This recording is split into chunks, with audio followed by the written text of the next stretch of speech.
Hey YouTube, it's me again, and I'm going to show you how to take apart a Maverick here. I've already taken it apart somewhat. So yeah, it is 7:58 p.m. on a Friday night, January 17th. And I have taken out all but one screw here. The screwdriver I'm using is one of these little ones from inside of a toolbox, which right here, this isn't the one that came with these tools. The one that came with the tools is a piece of crap, so I threw that away and switched out with that. Now, if you are taking apart your Maverick here for the first time, you will also need a pair of pliers if you are using this kind of screwdriver. It is a Phillips head, a small Phillips head. It fits these screws quite wonderfully, actually. So yeah, if you are using this kind of screwdriver, you are going to need this, or this, for this, and I'll show you how to do that here. I need to set up my camera here. And I am watching TV actually, so I am watching X-Men First Class on FX. It's a good movie. I love the movie. It is awesome. But that's getting off topic. I hope you can see, so you can't. My iPod is not wanting to cooperate. Damn.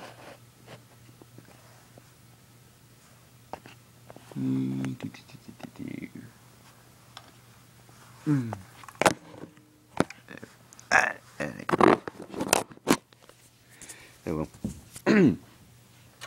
Okay, what you're gonna want to do then, seeing as how I can't always want to try to do this with one hand, you're gonna take the screwdriver, you're gonna hold it like this inside of the screw, and then you are gonna take the pliers and grab this part right here, the part that is all rough, as you can see here, and then you're gonna want to turn it this way. Turn it so that it's this side here turns that way. Let's see if I can turn this without having to use it. Yep, there it goes. I have taken this apart already. I have done a few modifications to it. I haven't put more power behind this one yet, though. I have yet to do that. Okay, then the next step would be to separate it. Now, I like to leave the screws in when I unscrew them. That way, I can take it apart here, which I usually do with two hands. I'm using an iPod here. Let's see. Try not to lose any of the screws while I'm taking it apart. One of the set screws is still attached. Give me a second here. I think it's this one. There we go. Yep, it was that one. Good. And this is what you'll find inside of a Maverick here. You'll have the tension spring, the compressor, this little orange piece here, which connects to the drum, the piece that revolves the drum, which is attached to the trigger, so when you pull the trigger it rotates the drum. And then this here is the lock, which holds this back until you fire it, which pushes this part here up, pushing this here down. See? Like that. Now, this video is going to be part one of a series of videos. So, this one is, I'm showing you how to take it apart so you can paint it later on. Um, one of the first things that you can, anyway, one of the first things you can do is you can take out the drum here, just like this. And if you want to mod the drum so you can drop it out, which is the drum mod, like it drops out almost all the way. There's a little piece of plastic that's on here that you can take off, which you can see the remnants of there. And then there's a little piece of plastic inside here, which is, or at least was right in here. See if you can, yeah, see that little lip there, that little piece right there. That was the piece of plastic. You can, basically what you can do is you can take a pair of needle nose pliers like these and just pry it off, and then take a piece of sandpaper and smooth it out. And you can do the same with this one here too. It's actually easier. It's actually easier to use the needle nose pliers on this one than it is this other one here, because it's well, it's attached in two places, whereas this is just attached on one flat surface. Anyway, okay, and what you're gonna, and after you take this out, you can also easily take out the muzzle here. And I suggest not painting this and this here, because you want some orange on the gun, just so that people know that it's a Nerf gun and it cannot do you any harm.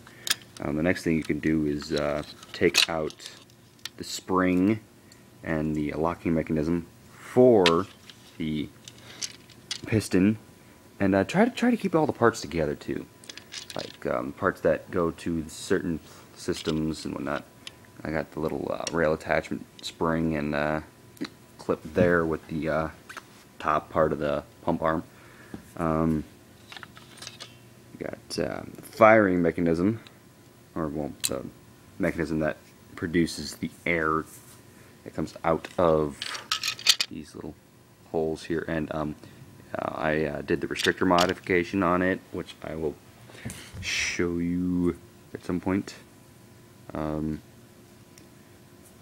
Another thing you're going to want to do is you're going to want to take off this little screw here, which holds on this little spring. Do not lose this little spring right here. This is probably one of the most important pieces right here.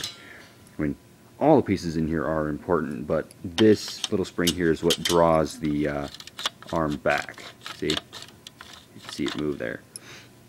And another thing, then you want to take out this section here. This is almost all one entire piece, so you want to be careful, because it may look like one piece, but it's actually not. It's actually like 4 or 5 different pieces. These screws are quite annoying. One. There's 4 holding down this little section here. Alright, I got some hands here. Pick it up with my left. And hold down the gun. You can see the first screw went here. There's another screw right here. There's another one here. And there's one down here that you'll need to take out too. Don't worry about that spring. That spring doesn't hold anything down. It's not really doing anything to keep anything on the gun. It's just holding on this little plastic piece here that's attached to the trigger. Sorry about that, my finger got in the way of the camera lens. Sorry. Just keep turning, just keep turning. Just keep turning, just keep turning, turning. What do you do? I'm just kidding. Disney. Gotta love Disney, huh? Can never be too old for Disney. Family fun. Okay, there's 2. Let's see, then get 3.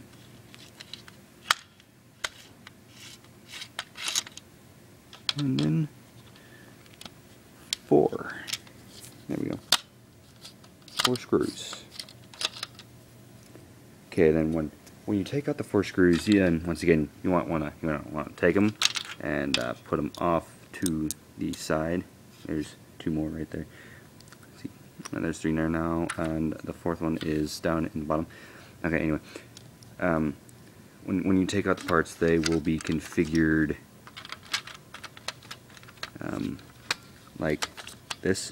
When you take them out, make sure you remember how they go. There is a little lip on this one. Make sure when you put that back in, it is like that. The lip goes on the inside of it like that, and it goes inside of the little hole here. Do not mess with this thing at all. Do not mess with this. This is important. And if you mess that up, your gun will be faulty. This is the trigger. And you also want to remove this spring too here for painting. I'm not painting this gun. The gun I am painting is actually downstairs taken apart at the moment. But for modding purposes, this is what you will do. And then you want to this here's the button that drops the barrel right here. I cannot get this out for some reason. I wonder why. Because I'm holding an iPod here and trying to take it out with one hand. Just kidding. Okay, I'm gonna have to use these things. I forgot about these. Okay, take. There, see? And then, see, oops, shit. There's the last screw there. You want to keep all. Damn, get over there, you little bastard. You want to keep all these little parts together. See, okay, you got the trigger and barrel turning mechanism here, and then there is a spring in this here. There's a spring in the little drop button. Do not lose that. That is very important. You got the air system here, arm, the other half the case, and then you got the drum and the muzzle. And then this here would be part of the firing mechanism. So that would go over here with these pieces. The same with its little screw. This spring here, the spring and its screw, and this firing arm. The other half of the firing arm would go with this. So that is how you take apart a Nerf gun. This is part 1 of a series of videos. Stay tuned for the rest.